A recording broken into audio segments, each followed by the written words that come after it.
Hey everyone, welcome. It's another episode of Fridays with Freddie. Fred, great to have you here. Been thinking, as you mentioned this to me a couple days ago, and I've been thinking since then, as I look over some of the work we're doing now, right, with schools, where you can look at each of their decisions and go, it's interesting they made that decision. Now, it's interesting they chose to go, let's say, replace their SIS. In one school's case, the one on the East Coast, it was a 35-year-old SIS. So you're like, okay, I can see that. But then another school, they were on banner. It wasn't great. They had some issues and they're like, oh, we're going to switch. But there was really no need to switch other than people were upset. So you see one decision here and the framework through which they made that decision, another decision here. Another school's like, forget that. We're going to focus on AI because we feel that's the future. So we're watching these decisions being made. And I wonder if we can have a conversation about it because other schools, hopefully those listening to us, are somewhere in that decision framework or in that pathway. And what are some advice we can provide as they make those decisions and as they make those choices? Because in a best case scenario, you could do it all, right? You could invest in it all. You'd have that human capital for it all. But I think your point is going to be, you can't do it all. So how do you decide, right? So with that set up, take it away from here. So at least, you can't do it all, sure. But the things that you can do need to be grounded in reality. Because I think one of the things that I'm seeing today is that there is a massive cognitive dissonance on the side of society and also higher education. And we've spoken about this before, Joe, that AI is just another technology.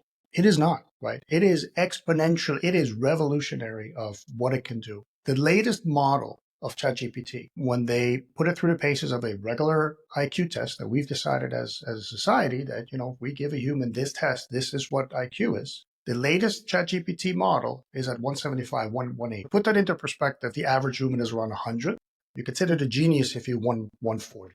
Now, there's still a gap between the thinking power, the quote unquote reasoning power, and then how does that translate into actionable products and agents and etc. But even that is going exponentially fast. For many decades, the gold standard of we've entered into a new age with artificial intelligence was called the Turing test, right? Which is if you have a human interacting with another entity, human or otherwise, if that person does not know they're interacting with a machine, that's the moment when AI has made That's the tipping point. One of the tipping points. Okay. One of the tipping points. This one's very underreported, Joe. Most models passed that last week, right? So now why am I saying this? Our reality in our business, in higher education, reality is we still need to run the business. We still have a tech stack. We still have our ERPs. We're still looking to do all the things we need to do it better, do it faster, do it more efficiently, etc. However, the next 5 to 8 years to 10 years are going to potentially be some of the most impactful in human history, really, right? I mean, just let that, So I get concerned when I still see schools putting out RFPs as if we're living in 2005 or 2015. For that matter, like, hey, I'm on this old system, either ERP or SIS. We need to do something. We want to kind upgrade. Of a ROM assessment, and then now we want to do a vendor search. Yeah, a vendor search, etc. All the language that's in there has not changed really. It's all about student success. It's all about etc. Which is all great, right? And I'm not arguing that upgrading to, for example, let's say you're on PeopleSoft, you want to move to Workday or Banner SaaS or Workday Student. I'm not arguing against that. But what I'm saying is understand that these technologies are evolutionary. They're not revolutionary, right? They're not going to get you closer to where you think you're going to get to. Will there be organizational efficiency? Sure. Will you have the opportunity to rethink your business processes? Absolutely. Will your students be, if the students are used to an old system, clunky, designed in the 90s, for example, or the early 2000s, all of a sudden they have a modern looking interface and mobile. Is that better? Absolutely. But to your point, that's evolutionary improvement. It's evolutionary. Slow, for a huge sum of money. Correct. Yeah, correct. And my concern is why I wanted to have this discussion today is that there's a huge opportunity as well, right? I'm not arguing against you don't need to do an ERP or a SIS upgrade. Sure. Yeah. But it needs to be part of a larger question. How are we going to become an AI first organization? You know what I mean? What are the use cases that we need to plan for? One of the things that we know for sure is that the future will be uncertain. So I'm saying all these things, and there's going to be a lot of people listening to us, Joe, go like, no, that's not going to happen, right? Or, that's just hype, that's just tech bro hyping of a technology, etc. Sure. But I think we could all agree that since we don't really know where we're going to get to, but we know it's going to be an AI future, and AI requires data, and AI requires educated, consumers. AI requires guardrails. AI requires some kind of ethical framework. Since we know that, just upgrading your SIS or your ERP is not going to make the difference, right? So, yeah. Yeah, and and I'm sure we're going to get to this, but the part I want to really dig into with you is at some point a school is currently or soon to be faced with a choice. Some of our current Yeah. clients already made the choice a few months or years ago, and now they're in it, right? Which is we're going for a new ERP SIS. Once you make that decision for the set of reasons you said, we want to modernize the student experience a bit, whatever, you are now for the next 5 years immersed in that journey. All your talent, all your people, your best thinkers, everyone's going to be like in. There's no way you can do that and in any way even scrape the surface of AI, truly, because all your best people are focused on the implementation, right? That's my concern in some of our schools is they can't come up for oxygen and the AI race is leaving them behind. And so that's a big decision. Is the SIS replacement or ERP replacement that mission critical that we're willing to be 5 to 8 years behind everybody else on the real revolution? Or is it better to push that off a little bit and focus on preparing for the revolution now, right? I think that's, Right. I want to get some of your thoughts and thinking on that. Exactly. Yeah. So, For sure. so what you're saying is there is an opportunity cost, because we all know Huge. one of the defining features of doing a quote unquote transformation based on ERP and SIS is how invasive it is for the organization. It sucks the oxygen out of almost everything else. And by the way, rightfully so, because it's so important. It is the backbone of an organization. You just got to make sure that your competition is not saying, hey, you know what? Yeah, I'm running an old PeopleSoft system, and yes, there's a cost to it, but I've got it staffed. This staff is not going anywhere. We got it pretty much covered. I'm gonna put that transformation on the AI side. So I'm gonna On our focus data on side and all our the other data side. pieces of the puzzle, Exactly. right? Yeah. Yeah, especially data. I think that's one of my most important advice. Is your data is going to be hugely important, and in order to integrate all the data, you need to have, a very good integration strategy. So how do you integrate all of that data?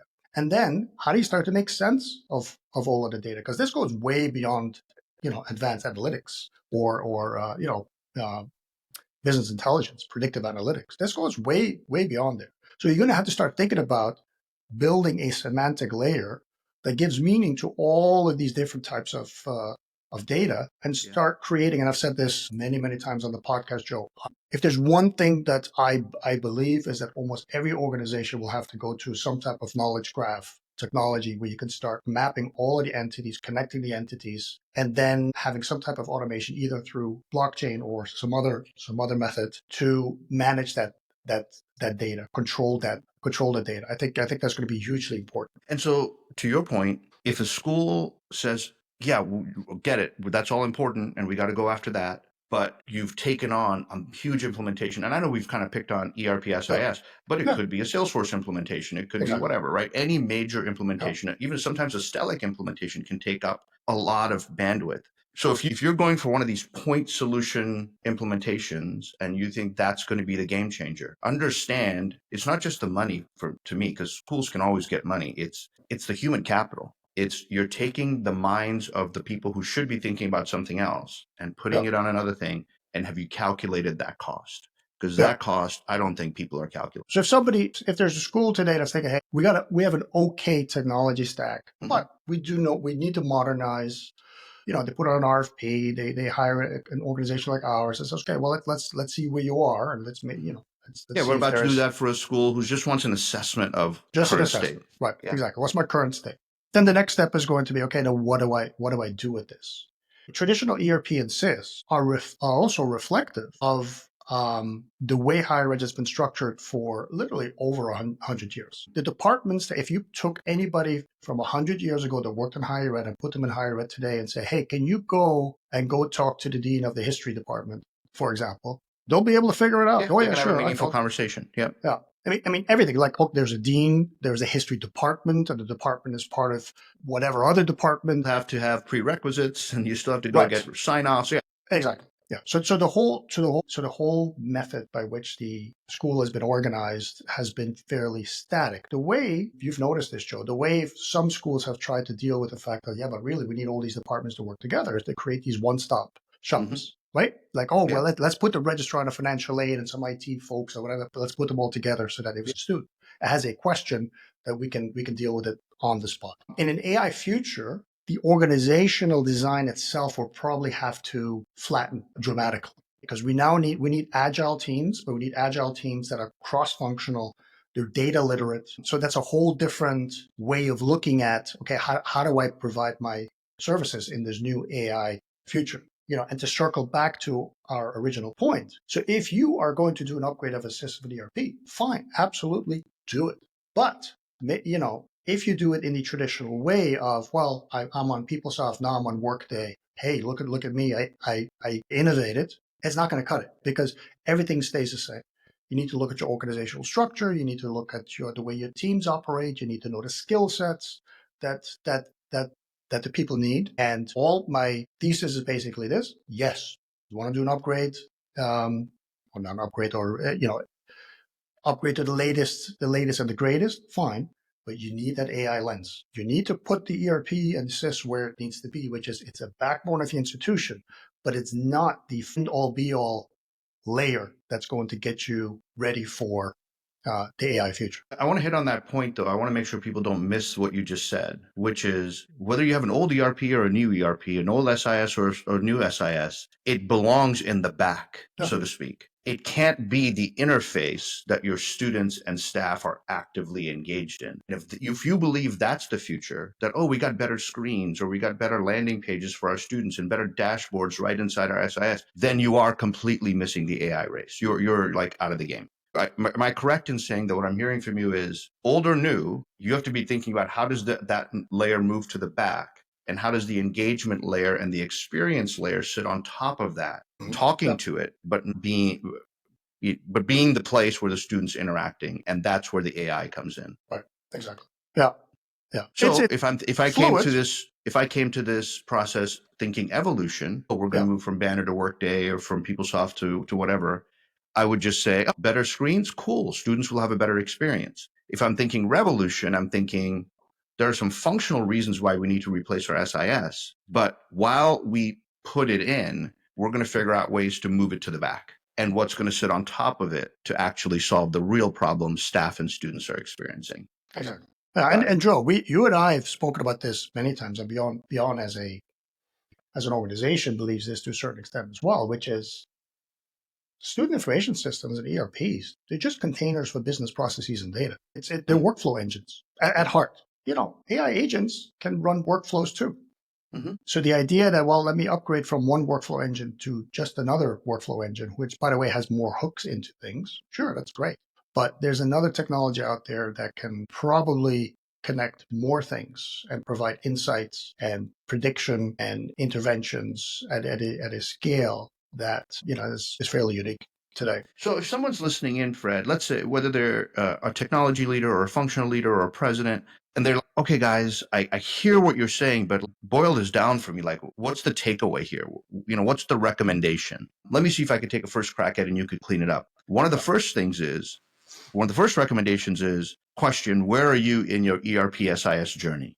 Are you on PeopleSoft saying, hey, we have till 2035, and so you've kind of punted it down for the next 5 years and you'll deal with it 5 years from now? Or are you on a system that's falling apart at the seams and you need to replace yesterday? Or are you mid-implementation? Right? Where are you now? What's the reason for moving? And have you put that reason through the filter of the fact that if you go for this, the cost isn't the $30 million or the $20 million or the $100 million that you're going to pay consultants and the vendor. The cost is you just took all your best people and put it on this, and they are not available for anything else. Have you calculated that cost, right? Given the AI race. And if you are making the move to new ERP SIS, make sure you're not thinking of it as the silver bullet that's going to solve it all. You just basically upgraded the container that's going to do all the back end stuff. You still have to have a strategy for the engagement layer and the experience layer that sits in front of that system to really solve the problems for student success and student outcomes and all that. Exactly. first. Yeah. Fill in some gaps or clarify anything I just said. No, I for people. agree. I agree with that description. What I would say is, at its most basic level, if you're going to write an RFP today, let's say you're thinking about, hey, maybe we should upgrade our student information system. Maybe there's some technologies we need to upgrade. Entirely appropriate to do that. But I think the lens needs to be this. I'm in this particular spot today. Let's do a technology assessment. Let's do an assessment organizationally. How ready are we for the next 10 years? And to what extent is an upgrade of our SIS and ERP really necessary? Or, should we be asking the question, let's start from a neutral position, which is, what is our best options?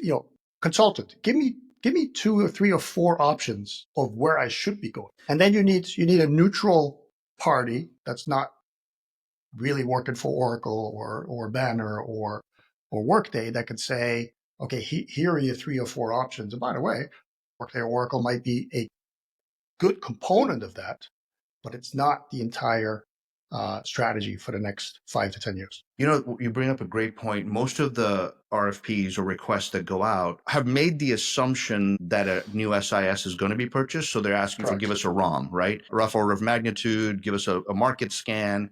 And there's these 2 big consultants everywhere that'll just change one logo, put on another logo and say, here's your deliverable. And it's the same old regurgitated nonsense. Okay. So you could stay on that path of just getting the same ROM that 10 other schools got. Or you could say, like you just proposed, start with a cleaner slate than that. Assume there is no SIS change ahead and just say, can someone just look at everything, understand us, understand our priorities, our strategic plan, our human capital, our tech stack, look at all of it and say, you're just fine for the next 10 years with the SIS you have. Yeah. Despite we heard complaints, yes, there's some concerns, yes, there's some cobbled together systems. Factoring all that in, at your institution, it's best not to change and instead invest in this, and this. It'll be much more impactful. Or, hey, you know what? The wheels are about to come off. We got to accelerate replacing the SIS. And yes, factoring in all the energy that's going to take, it's better to do that than put energy towards AI or data or any of the other stuff. Yeah, I don't see a lot of requests for that coming out. No, it's more transactional and not transformational. And that's why I'm kind of, it's not a red flag yet. It's like an orange flag. It's kind of saying, you can't be doing what we have been doing for the last couple of decades. You need to be asking different questions. And for example, if you're at a smaller school or, but even at a big school, it doesn't matter. If you have a president that wants to do something innovative, that wants to move the ball, and he or she is getting answers from but our SIS sucks or ERP sucks, and that really, right? You would be doing a disservice to the mission of the university and the mission of the president to make it seem that all that's needed is just upgrading your enterprise tech stack. And as you and I know, Joe, most schools that run an ERP, a SIS, which is basically everybody, even the ones that are up to date, meaning they've got the latest, greatest Workday, latest, greatest. They just went live last year, let's say, or 2 years ago. Banner says, especially at the larger schools and the multi-divisional schools, they probably won't be using their admissions module. They'll be using Slate. They probably won't be using the advising because they're using Stellic, for example. Right. They won't be using financial aid because they're running PowerFates, because they've always run PowerFates, and it's just too complicated to move it over to a new system. Yeah, so then for a lot of schools, their core functionality is student finance and student records, right? Enrollment management and finance. Everything else is a third party. So there's hard questions there's just honest questions and an honest review of, okay, where do we place these SIS replacement? And this is your point about that. You got to remove the bias, because departments, whether it's IT or functional, will come with a bias, right? We're so frustrated with our SIS, we need a new one. That's an automatic bias, right? That could totally shift. And before you know it, you're out to RFP and spending 25, 30, 50 million bucks. Exactly. But without the bias, what's best for the institution? And I think that usually would take a third-party objective outside look. Or maybe it's an incoming president or an incoming CIO who can look at things with a fresh lens, and maybe they can do that assessment themselves. Totally fine. But I think the main takeaway from today is you've got to assess your current situation differently than you've ever done before. If you do your assessment today using an old lens or with a traditional consulting lens, you're going to get the same regurgitated, go buy this SIS and here's the top 3 and here's what it'll probably cost you. And before you know it, you're down that path. if you put a fresh lens saying, what's best for us? Where's the best use of our people and our money for the next 5 years? Your answer may be very, very different. Cool. All right. We will continue these conversations, Fred. Thank you for today, and we'll see you all next week. By the way, before you sign off, if you're enjoying this content, please do press the like button, subscribe. That activity starts to engage more people. So again, if you enjoy this, like, subscribe, tell others about it. Thanks. Make it a great day.